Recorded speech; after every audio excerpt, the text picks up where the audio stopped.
Hey, my friends, it's Matt. This is the 10-Minute Bible Hour podcast, and since I have begun this conversation, I have noticed that apparently the sprinkler guy has shown up outside, and he is going to blow out the sprinkler lines right now. So, hey, you might be hearing that. This is a podcast where we talk about Bible things in real time with whatever is going on in the real world in our lives. So there you go. Today's sprinkler blowout day.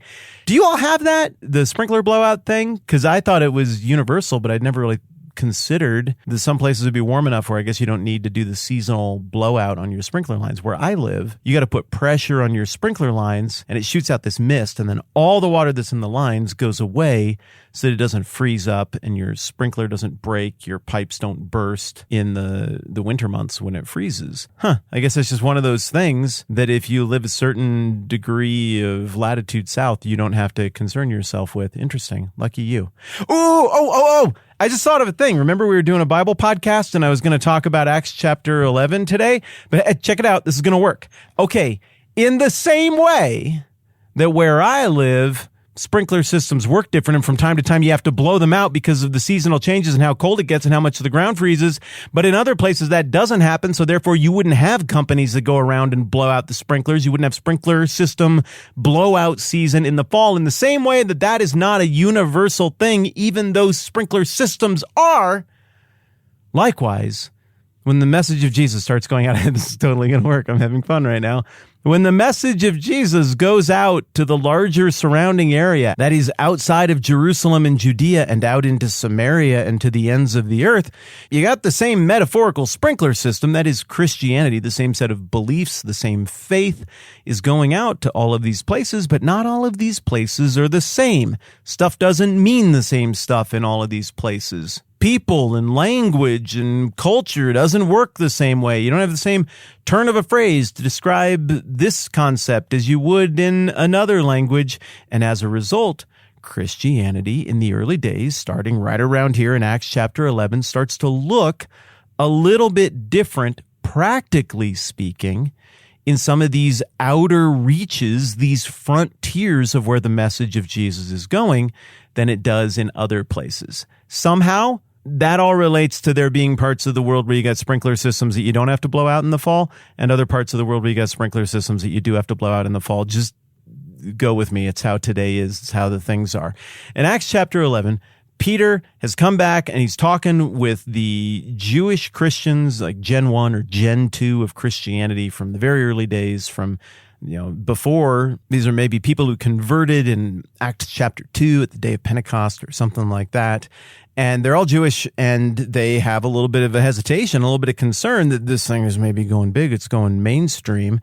And maybe they feel for a minute like, this was cooler when it was a little scrappy, independent thing that just we were doing, but now it's getting to be big, like it's getting all the way to the Romans. I don't know if that's okay. I don't know how I feel about that. But Peter explains, hey, the same miraculous stuff that God did to show us that this was legit in us, he's also doing it in them. I think we just got to go with whatever God is doing and assume that these people are Christians now. We got to embrace them as brothers and sisters, even if we are on the opposite side of a pretty significant political divide here. And amazingly, as we discussed yesterday, all the people who heard directly from Peter, at least, there were people who weren't there who later are going to still object, but the people who were there who heard from Peter, apparently they were all like, yeah, okay, that actually does make sense. Let's just go with it, which is great. So it would make sense in the narrative of the book of Acts then that the next thing that would happen would be kind of a test case. So this metaphorical concept of a metaphorical sprinkler system that is Christianity is going to exist in some new environments. How is that going to look in these new social climates, in these new environments?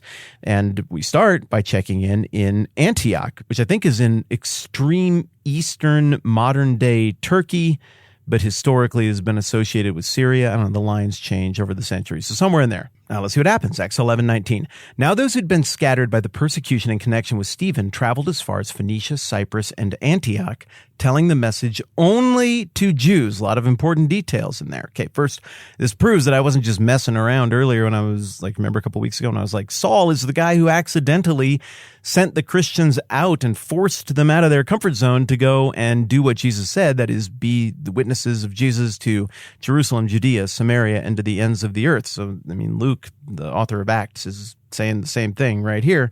But we find out they didn't just go to Antioch. They also went to Phoenicia and Cypress. Phoenicia historically is like on the Mediterranean coast north of Israel. It used to be, before the time that we're reading about here in the first century, Phoenicia used to be an absolute intellectual powerhouse with a powerful merchant class and all kinds of shipping and trade. But pressures from I guess it would be the late Persian era, forced the Phoenicians out of the area north of Israel and south of Old Assyria, and they went and started a new colony that eventually became the headquarters of the whole civilization in modern-day Tunisia, and that civilization was, of course, called Carthage.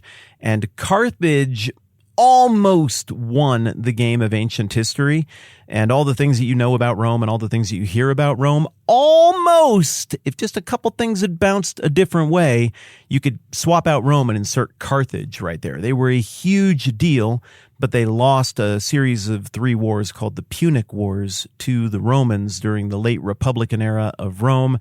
And Carthage, even though they had the great and legendary general Hannibal, who could even command elephants in battle, even despite all of that stuff, they still lost. So the Phoenicians, they have a bit of a reputation. When that name pops up on the list, everybody in the original audience is going to award the legacy points culturally that Carthage also earned to this area. This is a sophisticated people with a sophisticated history who just barely lost out to the Romans. So, dang, if the message is starting to catch on there, that's pretty stylish. That's influential. Cypress is an island in the Mediterranean. We're going to talk about that later on in the book of Acts, so we're just going to roll with that for now. But they're telling the message, is the other important thing, only to Jews. Now, immediately, Luke is going to augment that point, though. He says in verse 20, some of them, however, men from Cyprus and Cyrene, went to Antioch. Cyrene is in North Africa as well. And began to speak to Greeks also, telling them the good news about the Lord Jesus. The Lord's hand was with them, and a great number of people believed and turned to the Lord.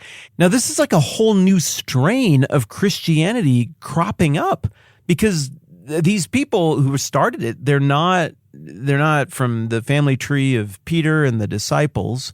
They're not from the family tree, as best as we can tell, of Paul. These must be people who maybe heard the message from people who heard the message at the day of Pentecost. So what we're getting here is our first glimpse at how much the Jesus thing has spread in these handful of pages since the day of Pentecost. And now already people who got evangelized, missionaried to in North Africa and an island in the middle of the Mediterranean, now they're so excited about what's happened, they're going and being missionaries to Greeks in Antioch. This is wild. It's crazy that this is spreading this quickly. Well, apparently they're talking to Greek people. Now, this would make sense. The Greek was the lingua franca of the Mediterranean world at this point. And it's not just that everybody speaks this language for business purposes. It's also that Greek is a very good language for carrying the ideas of Christianity. It's a philosopher's language. It's a metaphysical language. It's built to deal with abstractions with tremendous clarity. So this language is emerging as a good vehicle, a good carrier, a good conduit of the message of Jesus. And now it's starting to look like Greek culture, or people informed by Greekish ideas and civilization, are turning out to be fertile ground for the seeds of this message as well. And specifically, Luke says that God was in it and a great number of people believed. So wow, just seemingly spontaneously, a whole thing is popping up in Antioch. So how dumb then would the Jewish believers in Jerusalem from earlier in chapter 11, how dumb would they look right now if they'd been like, nah, we're never going to go along with that. We don't believe it.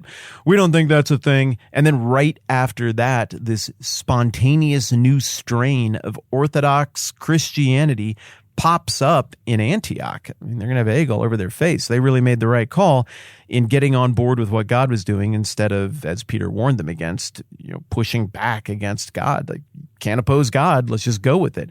News of this, verse 22, Acts chapter 11, reached the ears of the church at Jerusalem, and they sent Barnabas to Antioch. When he arrived and saw the evidence of the grace of God, he was glad and encouraged them all to remain true to the Lord with all their hearts. He was a good man, full of the Holy Spirit and faith, and a great number of people were brought to the Lord. Then Barnabas went to Tarsus to look for Saul. And when he found him, he brought him to Antioch. So for a whole year, Barnabas and Saul met with the church and taught great numbers of people. The disciples were called Christians first at Antioch. So these apparent outsiders who are Gentiles are putting their stamp or having the stamp put on them of what Christianity is, of what it's going to be. In just one chapter, chapter 11, this has gone from I don't know, who exactly is this for? There's some debate, to here we are at the end of chapter 11, and it's just crystal clear. Okay, it's done, it's over.